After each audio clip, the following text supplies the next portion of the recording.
Welcome back to CNA's Back to School special. And tonight we turn to children with special educational needs and a question many parents wrestle with. Is a mainstream school always the right fit?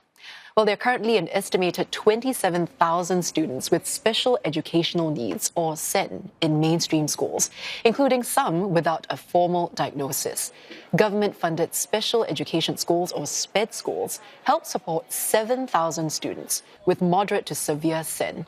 And across both mainstream and SPED schools, students with SEN have risen by 5% over the last 3 years, in part due to growing awareness and early identification. So how do our SEN children learn differently in different school environments? And how can our schools better help support them? Joining us tonight, Dr. Annabelle Chow, who is a clinical psychologist at Annabelle Psychology and a mother of two, and Wilfred Tay, who is principal of Pathlight School in Tampines. Annabelle, Wilfred, welcome to the show. Thank you. Hi, Angela. Now, Annabelle, let's start with you. How do the day-to-day needs of children with special educational needs, how do they differ from children who don't have them? So broadly speaking, we think about the way that they process information or their emotions or sensory input. They tend to differ from our mainstream students. So, for example, in a classroom setting, when the teacher tells the student to say, "Put down your bag and get ready for class," then probably a student in mainstream school might understand to say, okay, I'll put everything down and I'll tidy up my table and I'll be prepared and be quiet. But maybe for someone who is in a SEN school, SPED school, they would actually have to be told like step by step and more explicitly to say, you need to put your bag down, you need to put your papers here, you need to be quiet. So information needs to be processed in a more explicit way. Or for example, like in social communication way. So perhaps, the way that like children in mainstream school, they can learn better by just observing. So if they're observing, like taking turns when you're playing games, then they can model that. But maybe we need to teach students in SEN schools to be a bit more explicit, right? So now you have to wait, now you have to take turns. So lastly, it's also about sensory input. So the way that is being processed it can be really overwhelming. So think about like recess time at school canteen.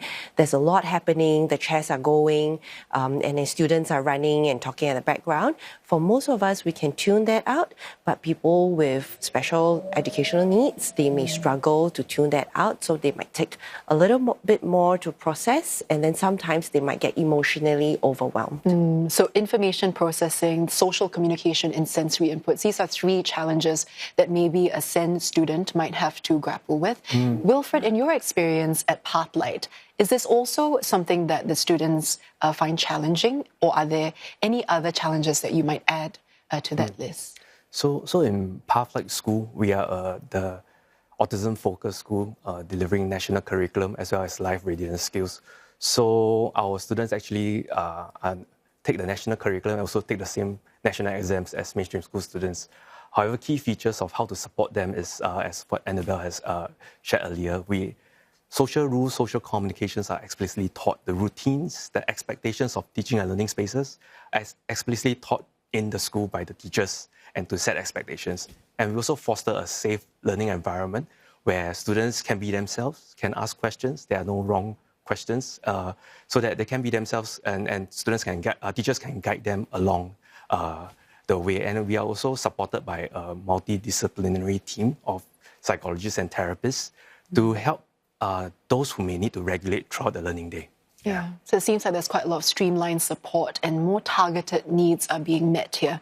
So there are about 27,000 students with special education needs attending mainstream schools in Singapore. How do you think, Annabelle, the mainstream environment impacts their development, say, compared to if they went to a SPED school? I think generally the difference between mainstream and a SPED school is the learning environment and the support that's given.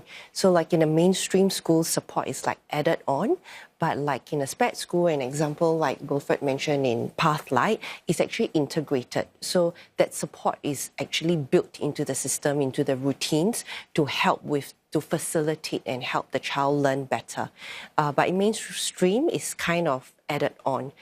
So the learning pace is also very different. So you are expected to be able to just be more independent in your learning in mainstream, but for SPED school, there'll be more support.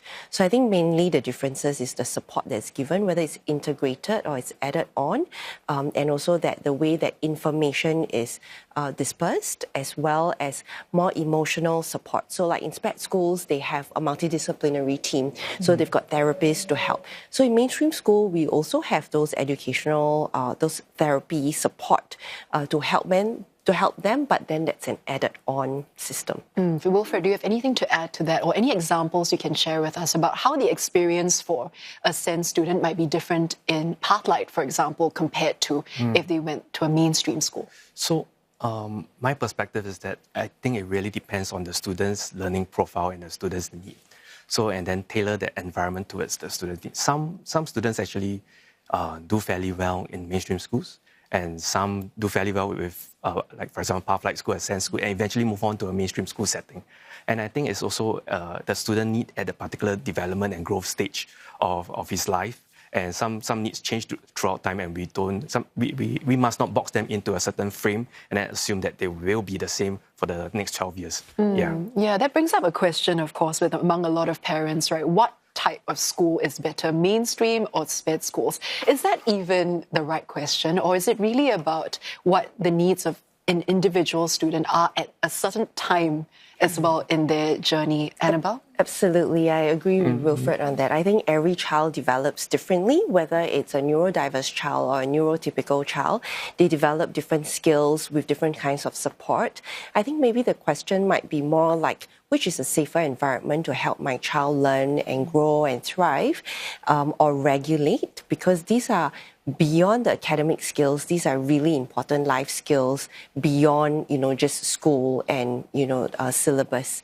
So I think maybe we can explore that a bit more. Yeah. Do you think, Wilfred, that also leaves room for some flexibility when it comes to, let's say, a child might start off maybe in one school or the other, but then also shift halfway if they find that it might be more suitable? Yeah. Some of the parents do shift halfway, but most of them actually stays, for example, if they are with primary school in a special education needs setting, they will stay with the school throughout the entire primary school lifetime, and then they'll move on at the secondary school phase. So they don't halfway change, because you are changing the routine. It can be disruptive as well. It is quite disruptive. As you change the routine, you change the friends, you change the routine of getting to school, returning, the school bus routine. So usually they stay throughout that if I may say, the tenure of the primary school and then the secondary school, and then they shift during that milestone as they clear the major examination. Also, Wilfred, zooming into SPED school teachers, right? At Pathlight, you mentioned there's a multidisciplinary team. Can we also support SPED school teachers a little bit better, you think? What can be done to give them the support or the resources they need to have more targeted attention for the SEN students? So as we focus on holistic development of our students, we also need to holistically develop our teachers. So number one is professional development. We do send our teachers for structured training programs and certification programs and local and overseas conferences to get them in touch and keep them relevant in the practices regarding working with persons on the autism spectrum. That's important. And also on different academic mastery, subject mastery, as they also need to deliver the national curriculum. So this is like a double bottom line for them and double training for them as they need to navigate and be relevant in the autism technical competencies, as well as the subject mastery to deliver and support the students on diverse learning needs. Yeah, well, another group of people that might really need a lot of support, Annabelle, are the families, right? So especially when families just realize that maybe my child might have special needs. How do they tackle things like, let's say, the cost of treatment? They might tackle the pressure of their children. Maybe they worry they might not fit in or catch up with the curriculum. How can families or parents really support the child but also receive support for themselves on this journey? I think firstly, in my experience, I find that it's helpful when parents can be really honest with themselves and supportive of each other. So sometimes the daddy and mommy can have different ideas and different readiness to see a professional to seek help. And I always gently remind them that information is gold. So if you take that information, you can decide what you want to do with that information. So maybe if you suspect that your child may have autism, for example, read up a little bit more about autism from credible sources, find out a bit more about like what signs and symptoms to look out for, or what learning needs your child may require more support in, and also talk to people whom you trust, or see a professional. You can see a psychologist to get a bit more information. So not every child, for example, with autism presents similarly. They can have the same diagnosis, but they can present with very different profiles as well. So once we get through that hurdle, usually we find that once parents start to be more accepting of the diagnosis, then everything else start to slowly fall in place. They might find services and support that are a bit more suitable for their income range, for example, or like they would find like environments and cultures that are a bit more supportive and fit a little bit more to what they're looking for. But that acceptance comes first.